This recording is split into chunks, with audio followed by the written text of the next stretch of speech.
Good morning, everyone. It's always a pleasure to be back at IFF and talk about what's happening in the fashion industry. I'm Saloni Nangia, and I work with the consulting firm Technopak, focused on fashion and retail. So very quickly, I know I have just 15 minutes to sum it up. So very quickly, we'll just take you through what we'll be talking about, a bit about the economy and GDP. As always, being a consulting firm, it's absolutely essential that we talk about that. A bit about the fashion industry and the trends that we would see from 22 till 27. Very, very broad level trends, a couple of them that we could pack them in. So let's start with the economy. We're roughly about $3.5 trillion as an economy just now in 22. We will cross the 5 trillion mark, not in 2025, but in 2027. And this is a case we've kept as a base case where we reach about 7.6 trillion in the next 10 years.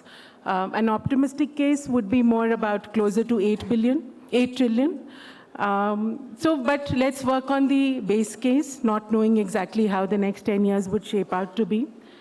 So about at 3.5 trillion, about 2 trillion is the private consumption that we do in India, and that's the main reason why economy remains stable, simply because we are driven by private consumption, of which about 1 trillion is the current merchandise retail, and the balance is about services retail. We would see services gain a faster share over the next few years, but merchandise also will be growing a lot. We would be adding another $1 trillion of merchandise in the next 10 years. So we'll be doubling the consumption. So that's great news for all of us in the room in terms of the opportunity the country gives at this moment. Just a very quick comparison with the other countries. So China at about 30%. As private consumption is still 3 times of what we consume. But from a market perspective, we are quite close to some of the developed economies. So if you look at Japan, that's very close to us as far as the retail market goes. We're larger than UK. We're close to Germany. So in terms of numbers, we are already there. Of course, we're talking about 4 billion people, and that's what really changes the game here from a per capita consumption. So just very quickly, I know these are a lot of numbers, but just to talk about that, how will the merchandise retail basket really pan out? So from 1 trillion, when we're looking at doubling it to 2 trillion, the share of food and grocery will come down as we become a more evolved economy. But fashion would grow would become 3x of what it is today, and that's the good news for us. There are many other categories, so be it footwear, be it jewelry, be it beauty. Those are all going to grow at a very fast pace. So that's the good news for us, that the opportunity is very promising as far as India is concerned. Services. Education would take the largest share simply because there are a lot of us and there's a lot of investment happening in education. Food services, travel and leisure, all categories expected to grow rapidly, but services as a whole segment would grow much faster than merchandise in India. Some key shifts that we want to talk about, and while all of us read about it every day, but when we put it together as to what's happening in the country, there are a number of implications that come out. So just wanted to talk about 4 big new infra shifts that are happening in the country. So the first one being network and connectivity. So today India has the largest road network in the world. We've crossed US as well at 7 million miles of road network. That's bringing in many, many people together. And we think it will grow quite fast over the next few years. So the kind of connectivity it's providing, be it urban India, be it semi-urban, semi-rural, rural India, that's a really important factor. Telecom subscription, about 750 million smartphones already in the country, will cross 1 billion by 2026. Again, a very, very strong connecting power that we have. Digital payments, so be it UPI, be it e-rupee, That's, again, enabling a lot of digital conversions in the country. That's also going to get a lot of support from the government. And the fourth, which is the open network digital commerce that the government is setting up. Basically, what we are setting up to do is creating an economy which is completely focused on digital. Digital would lead the way, and that has a lot of implications for all fashion retailers as well in the country, where digital needs to be adopted at every aspect of the business. Actually, almost all the trends are around that as far as our country is concerned. And what we really need to talk about also is that this is enabling a lot of aspirations to converge across the country, so be it metros, non-metros, smaller cities. It's the similar aspirations which are converging. Of course, purchasing power, there is a lot of disparity yet, but it's the aspirations that we're talking about just now. Also, we need to understand that there are a few states which contribute a lot more in the country's economy than others that can help us planning in terms of which states to be present in, which states to be looked at for the future. So the per capita GST in India is about $115. So which are the states which are doing much more than that in terms of, so when we look at Maharashtra, Haryana, and Delhi, they are about $260 per capita GST collection. That, the kind of market that these three states provide. Then the next two, which is Gujarat and Karnataka, again, 9% of the population, 16% of the GDP, and about $180 to $260 per capita GST collection, which again is higher than the average in the country. And the next four, which we talk about, which is Tamil Nadu, Chhattisgarh, Telangana, and Uttarakhand. Again, markets which are emerging, which would grow faster, and that's something that can be used when planning for future growth. The fact, and of course all of us are aware of it, all of you have stores in these cities, all of you have business in these cities, but the top 75 cities account for more than 60% of consumption. But what is it about the balance 40%? That it's also is a very large amount of consumption. So when that is over, 2,000 cities across India, digital is the way that will really help us tap into that. Rather than companies positioning themselves with stores in these cities, it's the omni-channel network as well as extended digital network which will help us tap these markets. This coupled with the fact, so all these four drivers coupled with the fact that 50% of India was born after 1995. And that is something that we really need to think about. Almost all of us in this room do not belong to the younger age group. We are all, above a certain age and really don't form a part of the Gen Z or millennials, most of us at least. So what is it with the younger generation Z that we're talking about? Born with a smartphone instead of the silver spoon in their mouth. Everything for them is completely digital. They are, of course, much more environment friendly and more concerned about environment than we are, and very self-confident, risk takers, entrepreneurial. So this is the generation that we are going to talk about. The fact that we'll have 360 million Gen Z people in India, which is way larger than any other country across the world. So this is what is going to really shape up the next decade. All the changes that are happening from an infrastructure perspective, the fact that we are talking to a much younger audience who's completely digitally enabled, if I may say so. And that's what we really need to think about, that this is the new audience that we'll be talking about. These are the new consumers for tomorrow. So what is it that I'm doing in my fashion business to make sure that, I'm tapping into this opportunity for the future? That's primarily the reason that we are looking at digitally enabled commerce being the main share of modern commerce in India or modern retail in India. It is basically digital growth which will drive modern retail. So even after 10 years, if modern retail is about 36% of the total consumption, digital would take a much larger share.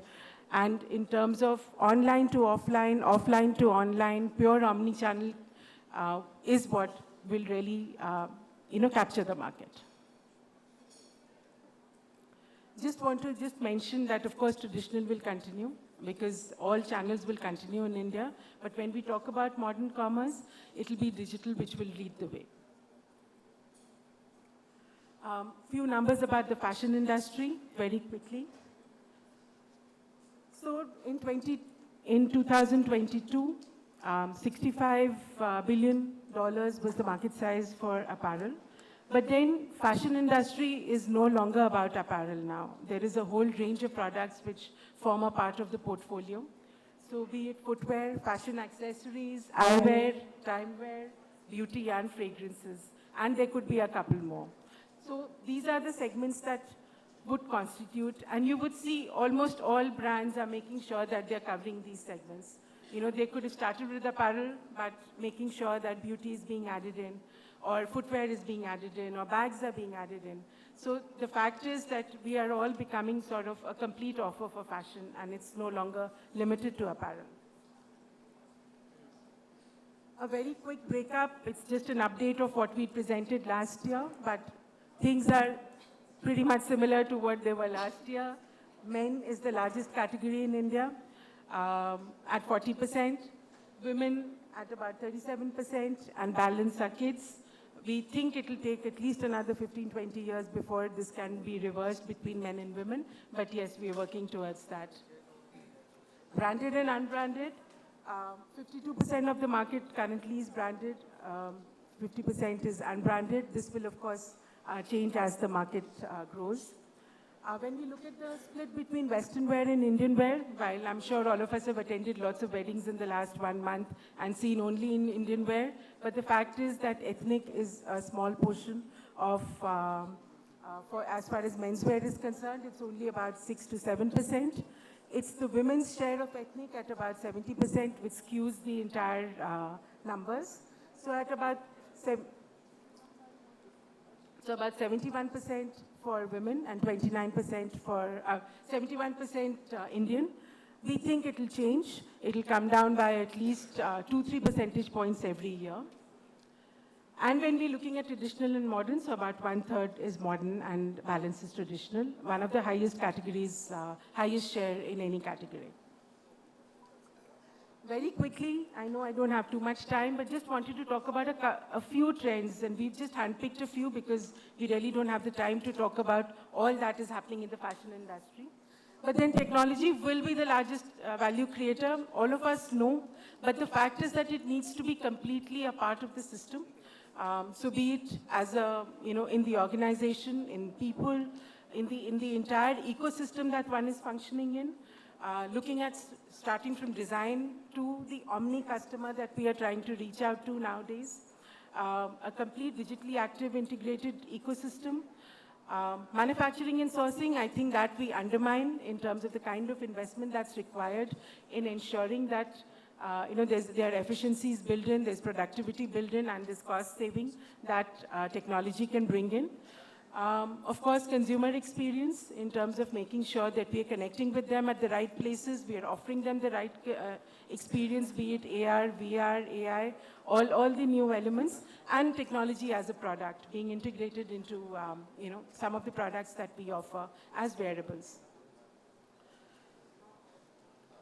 AI will be an enabler and a disruptor. So yes, for fun, this is the Conrad Hotel as visualized by Van Gogh. But of course, if we leave the fun part out of it, AI is really going to be a disruptor and a value creator for companies who need to sort of implement that as a part of the business. It might come slow and steady, but it will play an important role. There are multiple applications being created, and one really needs to see what aspect within the entire ecosystem. So be it design, merchandising, customer connect, communication, or the entire value chain, one needs to understand what aspect or what roles AI can play. And I'm sure in the next session, we'll hear about that. So this is a brand. It's let me try and see if the, excuse me, can you play the video, please?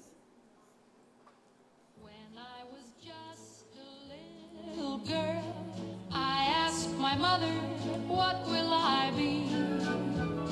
Will I be pretty? Will I be rich? Here's what she said to me.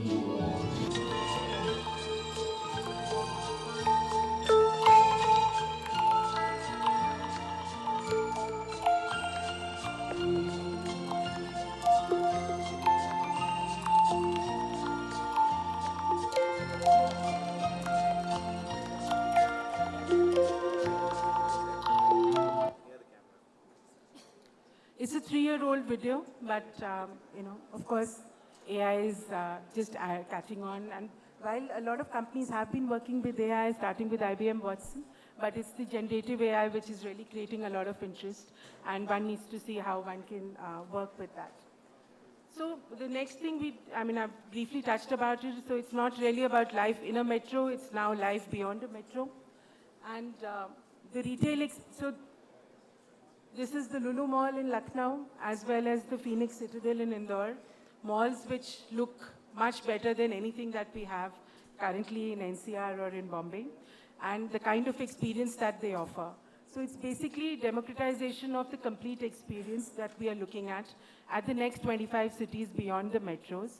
A lot of aspirations coming from here and a lot of familiarity with what brands are, and that would have a rub-off effect on the next tier of consumers. This is also reflected through the faster growth in e-commerce that we are seeing in tier 2 and tier 3 cities. Also the fact that OTT, social media, is really creating a democratization of fashion across, and also in terms of knowledge and knowing what kind of trends are there. Many lines are blurring. Just various types of, when we're talking about product development, many lines blurring. So be it dressing styles, it's all-day fashion which is coming to play. So it's not very, we're not looking at very serious categorization of formal, casual. It's an all-day fashion. Comfort is the most important parameter in terms of what we are looking at. Internationally, we are seeing gender neutral come into play. We haven't seen that too much in India as yet, but could be a possibility. And seasonless fashion in terms of also ensuring that we do not have too much inventory left, and we're not so much focused on season-based fashions. Green is the new black, which I know all the companies are working towards it, but it's a very important parameter, especially with Europe introducing new regulations around it in the next few months. It's going to become very important for all the brands across the world. So recycling, resale, as a service, coming up as a trend.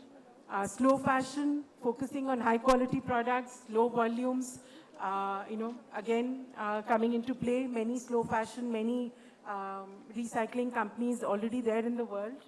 Emphasis on ESG and EPR, compliance. So, all of us know about it, but the fact is that it's going to become very important in the next few years. As we grow very rapidly, and we talked about it last year as well, it's very important that we capture the manufacturing, for ourselves. Either we invest in it ourselves or we, create the right supply chains.